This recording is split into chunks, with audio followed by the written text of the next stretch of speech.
Hey everyone, welcome back to Let's Play Ufouria the Saga. I am Maker400 and last time we were last time we left off we got free on Zika weapon, and we also got at least one of the or two of the badges that or the medals that show you where the keys are.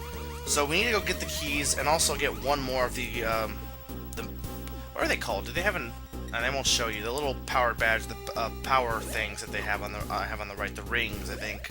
Maybe the rings. They kind of look like rings. So first, before we do that, I want to get some medicine of life, because the last ring I said you had to use. I don't know if I said, but I implied you had to use Freon Zika weapon to use it, get it, and you can use that, but there's a better way to do it. But I want to have some health to allow me to actually attempt that method, and so I'm getting the medicine. One thing I should mention about medicine, though, is once you know how it shows up on the map.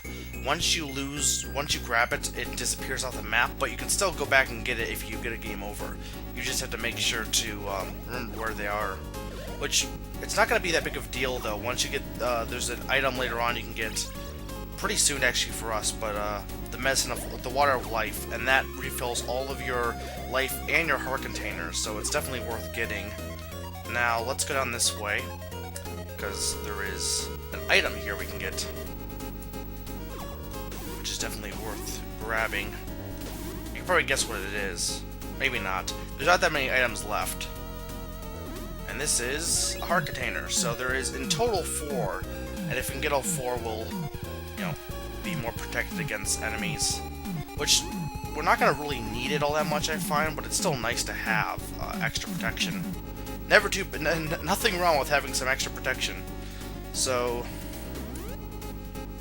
let's get back to that cave area, because that's where the other ring is. I guess the ring, that's what I'm going to call them. So as you probably know, I have played Skyward Sword, which came out recently this week, and I basically only have like a few things left for extras, but I've already beaten the game. I just had to I think there's like I'll have like 3 heart pieces, and that's basically all I have left to do. But other than that, the game I've beaten it. I've already fought the final boss and all that, and I really like it. I'm hesitant to say it's my favorite Zelda just because, you know, I don't want to be reactionary and say, oh, it's the best thing ever. It is really good. I love the art style on it. I know, like, someone was used emulators to make it HD, which was interesting, like, to see in high def, but I like how the Wii, you know, the Wii's not high power, so they used the impressionistic style, which kind of has, like, all the colors blur together. That's, you know, the watercolor style. And while sometimes you don't notice it, when you do notice it blur together, it's really pretty. There's one area in particular I'm thinking of. I won't say what it is for spoilers, but it's kind of got a surrealistic vibe to it, and it looks really pretty with the art style that they decided to use. So I like the art direction, personally. I think I like it more than Wind Waker. I know some people might be like, wait, I need to use my medicine, because otherwise I'll get screwed here. I know some people might like Wind Waker's better, and I still like Wind Waker, but I definitely, oh, come on. Ah, that was my own stupidity there.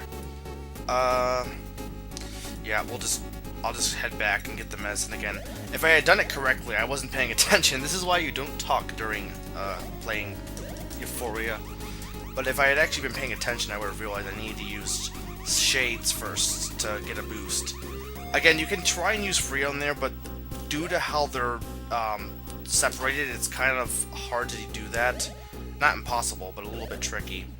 So I recommend just using shades if you have medicine, obviously, because that will help in protecting you. But yeah, I like the art style. For the controls, I know some people have, I mean, I think they work. I know I've seen some people complain about them not working. They pretty much work. They're pretty accurate. I know some people don't like it, though, which, you know, fair enough if you don't like it. I guess my thing is, the one thing I like about it is, with TP, the motion controls were just kind of tacked on, just like, oh, it's for we're gonna put it on the Wii, and we're just gonna have the sword swipe be motion controls, which I don't mind for most games. Some people are like, well, they just decided, hey, instead of using a button, use the motion controls. I don't mind that, actually, like in Galaxy and even like in Kirby. Having the extra kind of shake is just kind of nice, and I like having that in games for some reason. I like using that instead of a button. But for Skyward Sword, I really enjoyed the fact that they, were like, okay, we're going to make this game have motion control, and we're going to design the game around motion control and make it basically to the point of you couldn't play this game without motion control. And that's why I think part of the problem with a lot of the games that use motion control or touchscreen is just like, oh, they just decided to throw us in here because they decided just to have it in there. There's no reason they could have used buttons. Like, for example, with Spirit Tracks, as much as I love that game, you could have easily done that game without the touch control. Some of the things, like the boomerang was cool with the touch control, but for the most part, most of the controls just would have worked better with buttons, or just worked the same with buttons. With Skyward Sword, you really can't. I don't see how you would be able to do buttons, at least effectively.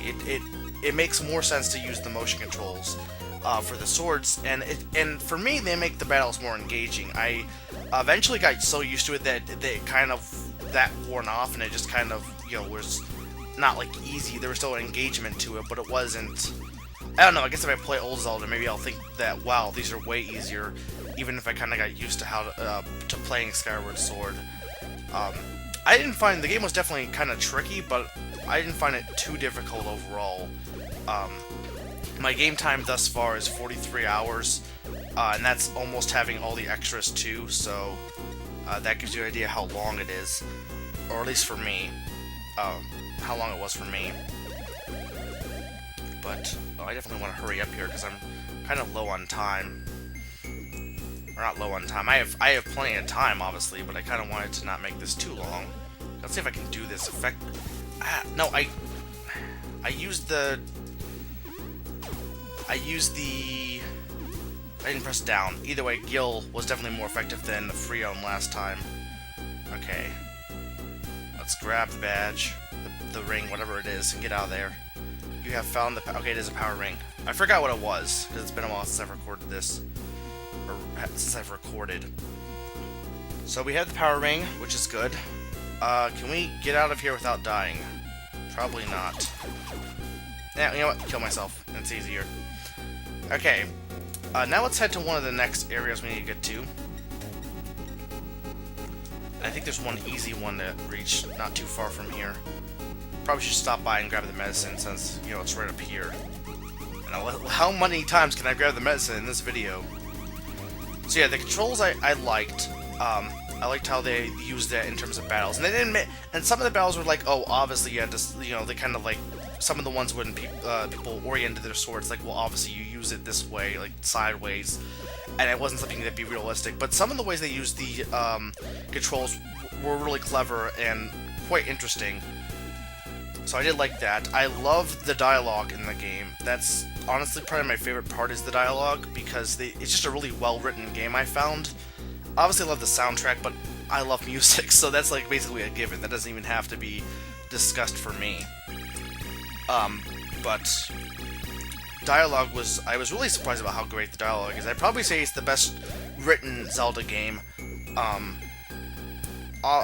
People could critique or could say, I disagree with that, but I thought so, and I thought the characterization was much better than Twilight Princess. I might know, I kind of compared it to Twilight Princess because it's similar to Twilight Princess in terms of, well, I mean, the design of the characters is kind of a merge of Wind Waker and TP, but, I don't know, it kind of has some of the same similarities to Twilight Princess, which makes sense. I mean, it's the second console game. It's similar to how, like, Majora's Mask came after Ocarina of Time, and they were obviously similar in a lot of ways, but at the same time, quite different, too. But I definitely think it was great. I've seen reviewers being like, oh, it's horrible. There was one, it was CNN.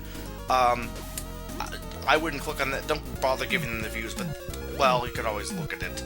But CNN, they basically, and they're obviously not game reviewers, but someone reviewed the game, and they clearly didn't know what they were doing, because they had a bunch of disjointed sentences that didn't really makes sense in terms of, like, you know how reviews are supposed to, or anything, any paper, it's supposed to kind of flow together nicely. It was just kind of like, well, here's a thought, now here's another thought, and here's one more thought.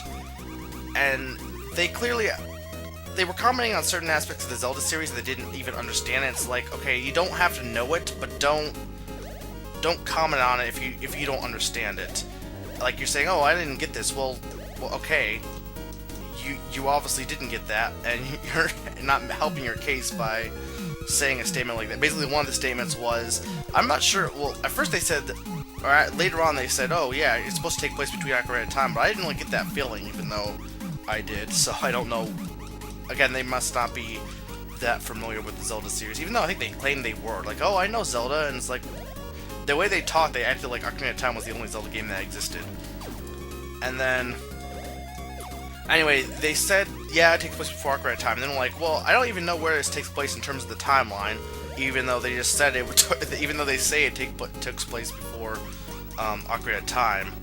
And they're like, well, because Link is, usually he's an adult here, but I thought usually he's a kid, and and I'm like, you clearly don't understand that each game has a different Link. They're not all the same things. And like, anyone who's a fan of the Zelda series would realize, and even people who are fans of the Zelda series, most of them don't even care about the timeline. Okay, you want to jump here, and secret door.